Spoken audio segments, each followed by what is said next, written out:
Hello friends, welcome to Sudha Madhavan's kitchen. இன்னைக்கு ஒரு வண்டர்ஃபுல்லான snack recipe தாங்க பார்க்க போறோம். அதுவும் டிஃபரண்டான மஷ்ரூம் ரெசிபி. இதுவரைக்கும் மஷ்ரூம் வச்சு ஃப்ரை பண்ணிருப்போம், கிரேவி பண்ணிருப்போம், பிரியாணி பண்ணிருப்போம். ஆனா இந்த மாதிரி ஒரு வண்டர்ஃபுல்லான ஸ்நாக் ரெசிபி நீங்க பண்ணி பாருங்க. சூப்பரா இருக்கும். Cheese stuffed mushroom. வாங்க எப்படி பண்றதுன்னு பார்க்கலாம். வீடியோக்குள்ள போறதுக்கு முன்னாடி இதுவரைக்கும் நம்ம சேனல் நீங்க சப்ஸ்கிரைப் பண்ணாம இருந்தா மறக்காம கண்டிப்பா சப்ஸ்கிரைப் பண்ணிக்கோங்க. பக்கத்துல இருக்க பெல் ஐகானையும் மறக்காம கிளிக் பண்ணிக்கோங்க. இப்போ வாங்க சீஸ் ஸ்டஃப்டு மஷ்ரூம் எப்படி பண்றதுன்னு பார்க்கலாம்.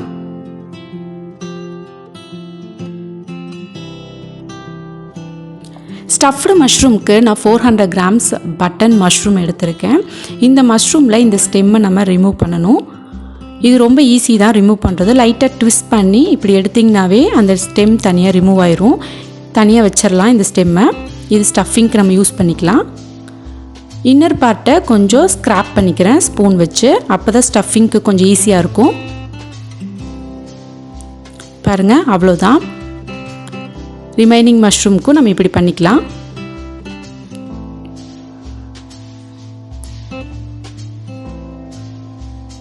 இந்த ஸ்டெம்ஸ் எல்லாத்தையுமே நம்ம பொடி பொடியாக கட் பண்ணிவிட்டு அதை நம்ம ஸ்டஃபிங்க்கு சூப்பராக யூஸ் பண்ணிக்கலாம், வேஸ்ட் ஆகாமல்.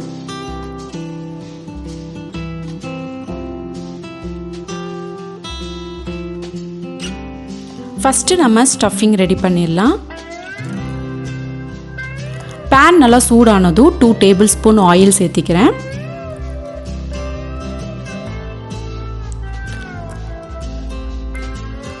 இது கூட 1/2 டேபிள் ஸ்பூன் சீரகம் சேர்த்திக்கிறேன்.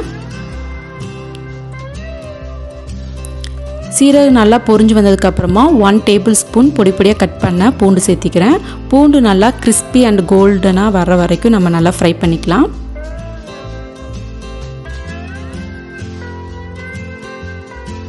அது கூட 1 டேபிள் ஸ்பூன் பொடி பொடியாக கட் பண்ண பச்சை மிளகாய் சேர்த்திக்கிறேன். குழந்தைக்கு கொடுக்குற மாதிரி இருந்தால் நீங்கள் பச்சை மிளகாய் சேர்த்த வேண்டாம்.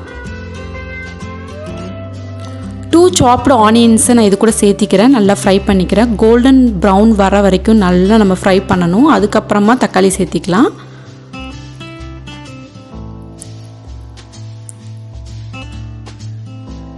பாருங்கள், அந்த பூண்டு சீரகம் வெங்காயம் எல்லாம் சேர்ந்து நல்லா ஃப்ரை ஆயிடுச்சு.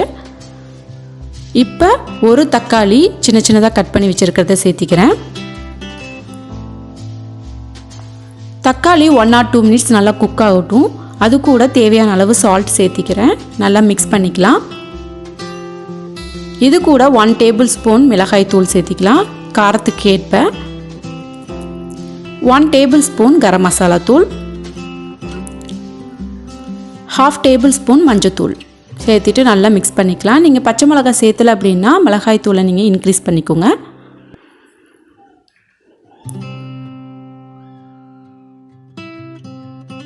தக்காளி மசாலாவோட ரா ஸ்மெல் போகிற அளவுக்கு நல்லா ஃப்ரை பண்ணிக்கலாம்.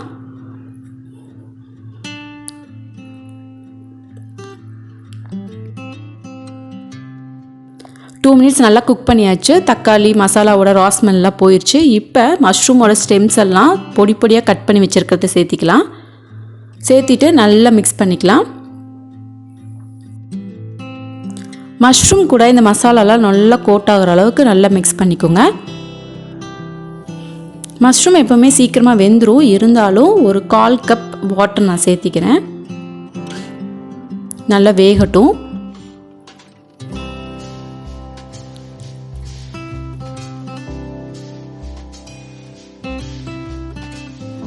லாஸ்ட்டாக 2 டேபிள் ஸ்பூன் கிரேட்டட் சீஸ் சேர்த்திக்கிறேன். ஏன்னா சீஸ் வந்து சீக்கிரம் மெல்ட் ஆக ஆரம்பிச்சிடும். அதனால் லாஸ்ட்டாக சேர்த்து ஒரு நல்லா மிக்ஸ் பண்ணிக்கலாம். அவ்வளோதான், நம்மளோட ஸ்டஃபிங் ரொம்ப நல்லா தயாராகிடுச்சு. இனி மஷ்ரூமில் ஃபில் பண்ணிடலாம். ஸ்டெம் ரிமூவ் பண்ணி வச்சுருக்கிற மஷ்ரூம் எடுத்து 1 டேபிள் ஸ்பூன் ஸ்டஃபிங் எடுத்து இந்த மாதிரி ஃபில் பண்ணிக்கலாம். வெளியில் வராத அளவுக்கு நல்லா ப்ரெஸ் பண்ணி விடுங்க. விரல் வச்சு கூட நல்லா ப்ரெஸ் பண்ணி விடுங்க. ஸ்டிஃபாக இருக்கணும். நம்மளோட ஸ்டஃபிங் ப்ராசஸ் ரொம்ப ஈஸியாகவும் வண்டர்ஃபுல்லாகவும் தயாராகிடுச்சு. எல்லா மஷ்ரூமுக்கும் இப்படி பண்ணிடலாம். அவ்வளோதான். இனி நம்ம ஃப்ரை பண்ண ஸ்டார்ட் பண்ணிடலாம். ஸ்டஃபிங் பண்ண அதே பேனில் 2 or 3 tablespoon oil add பண்ணிக்கலாம். நம்மளோட ஸ்டஃப்டு மஷ்ரூமை ப்ளேஸ் பண்ண ஸ்டார்ட் பண்ணிடலாம்.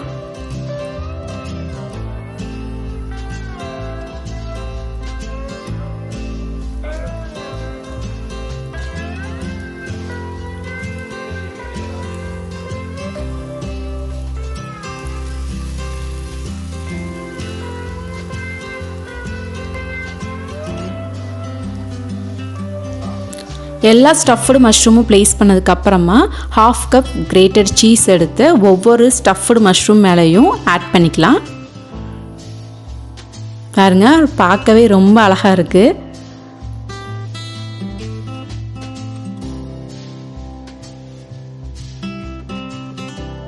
மஷ்ரூம் எப்போவுமே சீக்கிரமாக குக் ஆயிரும். ஸோ வாட்டர் எதுவும் ஆட் பண்ண வேண்டாம். 5 மினிட்ஸ் இந்த ஆயிலே நல்லா ஃப்ரை ஆகட்டும்.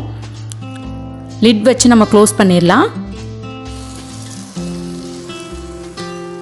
5 மினிட்ஸ் ஆச்சு, நல்லா ஃப்ரை ஆயிடுச்சு ஆயிலில்.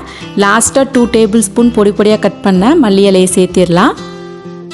அவ்வளோதான், நம்மளோட சீஸ் ஸ்டஃப்டு மஷ்ரூம் ரொம்ப நல்லா ஒண்டர்ஃபுல்லாக ரெடி ஆயிடுச்சு. இந்த ஸ்டஃப்டு மஷ்ரூமை மெல்டட் சீஸ் கூட வச்சு சாப்பிடும் போது ரொம்ப நல்லா இருக்குங்க. அவ்வளோ டேஸ்டியாக இருக்கும். கண்டிப்பாக நீங்களும் உங்கள் வீட்டில் ட்ரை பண்ணி பாருங்கள். ஃபஸ்ட் டைம் ட்ரை பண்ணாலுமே ரிசல்ட் ரொம்ப நல்லா வரும்.